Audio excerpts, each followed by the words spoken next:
মিসকিনদের খেদমত বাংলাদেশের জমিনে দৃষ্টান্ত হয়ে আছেন আল্লামা বড় সাহেব কিবলা ফুলতলি, ঠিক না?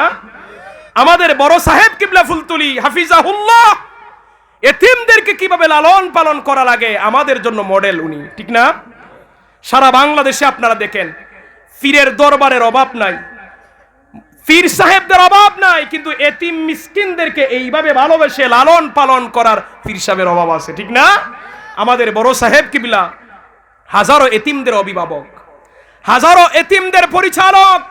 যারা আপনারা ফুলতলিতে গেছেন, সাহেব বাড়িতে গেছেন, আপনারা দেখেছেন হাজার হাজার এতিমদেরকে তারা লালন পালন করতেছেন, ঠিক না? এতিমদের খাবারের ব্যবস্থা, পোশাকের ব্যবস্থা, টাকার ব্যবস্থা, খেলাধুলার ব্যবস্থা উনি করেছেন।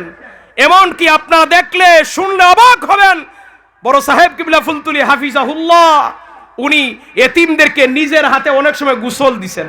দেখছেন নি আপনারা? কথা বলেন না, আমি সত্য বলতেছি না ভুল বলতেছি? অনেক এতিমদেরকে উনি নিজের হাতে গোসল দেন, এদের সাথে খেলাধুলা করেন, এদেরকে আনন্দ দেন। কেন? এই ছেলেটা মা হারা, এই ছেলেটা বাবা হারা, সে যেন বাবার অভাবটা কিছুটা হলে পূরণ করতে পারে, মায়ের অভাবটা কিছুটা হলে যেন পূরণ করতে পারে, এই জন্য এদের সাথে মাঝে মধ্যে খেলাধুলা করেন, এদেরকে গোসল দেন। এই সাহেব বাড়ি যে বড় পুকুর আছে, পুকুরের মধ্যে নৌকায় উঠে এদেরকে নিয়ে ঘুরে বেড়ান, গোসল দেন, এবার সাঁতার কাটেন, কত আনন্দ দেন।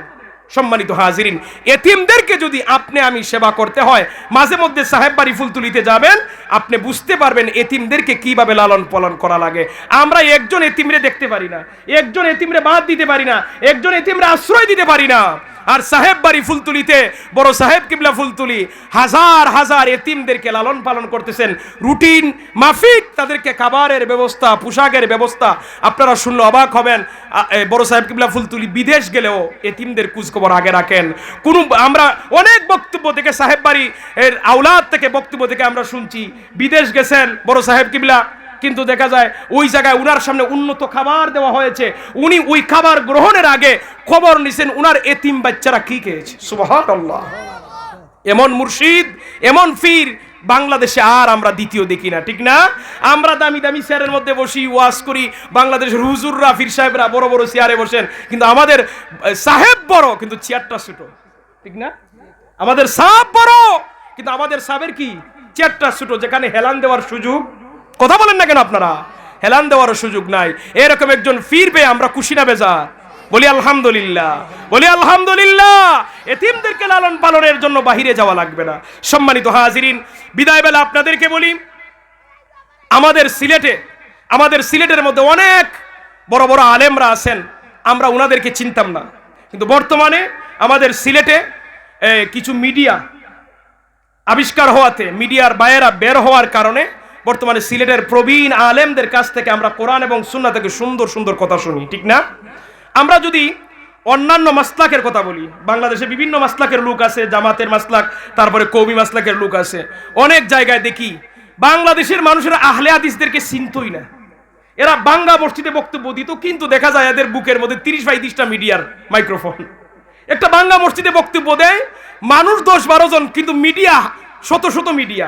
এরা মিডিয়াকে ব্যবহার করে সারা বাংলাদেশে তাদের মতামত প্রচার করতেছে।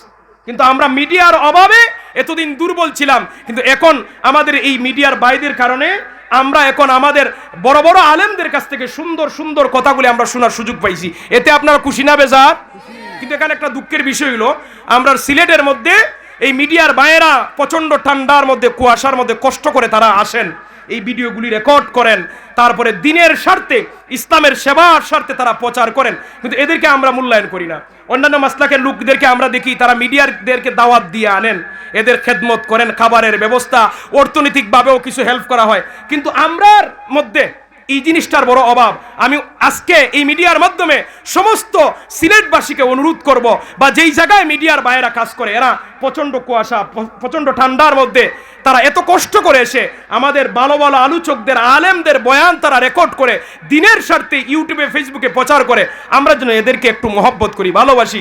অনেক জায়গায় দেখা যায় ওনারা ভিডিও করবেন, অনেকে বাধা দেয়, বাজে আচরণ করে, গালাগালিও করে। আলহামদুলিল্লাহ আজকে তারা খুব সুন্দর আপ্যায়ন পাইছেন, তারা মেহমানদারি পাইছেন।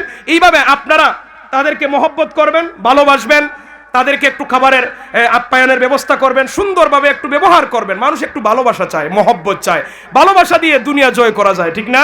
একটু ভালোবাসা যদি তাদেরকে দেওয়া হয়, তারা আরো উৎসাহ পাবেন, উদ্দীপনা পাবেন, ভালো ভালো ভিডিওগুলি তারা ছড়িয়ে দিতে পারবেন।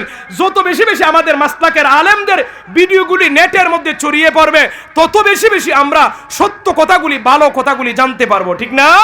আল্লাহ যেন আমাদের সহি বুঝ দান করেন, সবাই বলি আমিন।